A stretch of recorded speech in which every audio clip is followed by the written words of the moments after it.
So many people in my family write on the side. I have another uncle on my dad's side who's a doctor, but he writes poetry as well. So it was never something that I didn't think it was a career that you could have to be a writer. I thought everybody's a writer and they do other things. And my ambition was more, I'm not sure what I wanted to be. I think I wanted to be a teacher for a while, and part of the reason is that I was so inspired by my teachers, and my teachers really encouraged my writing. And I think all writers have that teacher who said, "Oh, this is great, this is wonderful," and then reads it out loud to the class, and your ego gets nice and puffy, and so that was really.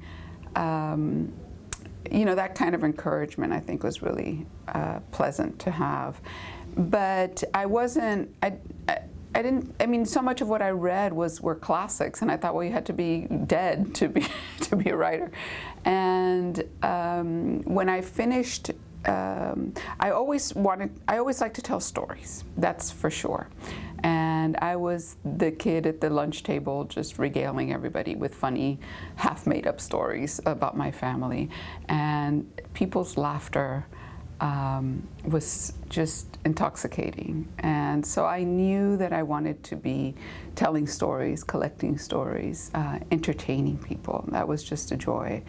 And so I always did well in English. And then I studied it. I was an English literature major. I went into college in 1988 when everybody was moving away from the humanities into business.